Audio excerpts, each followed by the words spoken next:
So, pag-usapan natin ang top 1 company sa grocery na may pinakamalaking sales sa loob ng isang buwan. Number 1 sa aking listahan ay ang Nestle Company. Ang Nestle Company ay itinatag noong 1866 at ang nagtatag nito ay si Henry Nestle. Kaya tinawag itong Nestle dahil sa pangalan ng nagmamay-ari nito. Ang Nestle Company ang pinakamalaking kumpanya sa buong daigdig. Ito din ang pinakamalaking pampublikong kumpanya na gumagawa ng pagkain sa mundo at nasa Baby Switzerland ang planta nito.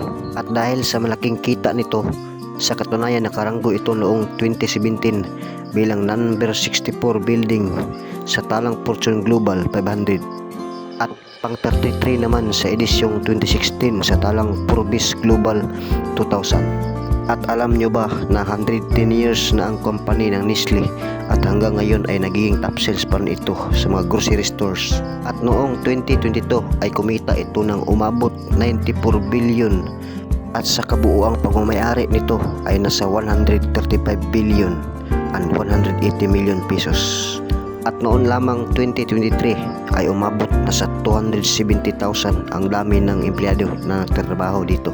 At narito ang mga produkto na siyang kumita ng sobrang laki at nagpapatibay sa kanilang kumpanya hanggang sa kasalukuyan. Number 1 na nangunguna sa kanila yung Bear Brand at isa ito sa pangunahing pangangailangan nating mga Pilipino at pangunahing binibili natin sa mga grocery.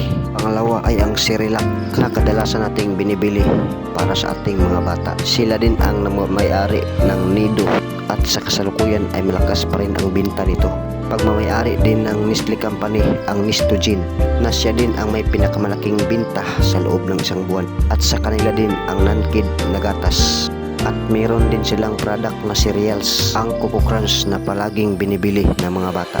Pagdating naman sa coffee ay hindi rin sila nagpapahuli at nangunguna pa rin ito yung Milo. Halos lahat ng stock ng Milo sa grocery ay laging nauubos dahil number 1 talaga ito pagdating sa mga coffee. Pangunahing produkto din nila ang Nescafe na siyang kinakape natin halos araw-araw.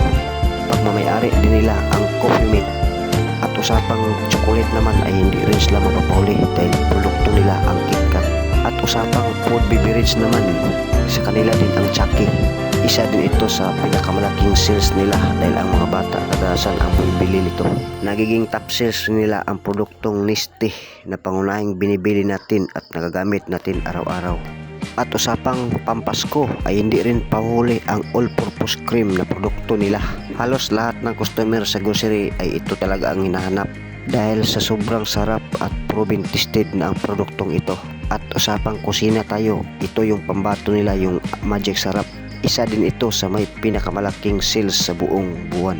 At halos lahat ng customer ay Magic Sarap ang hinahanap.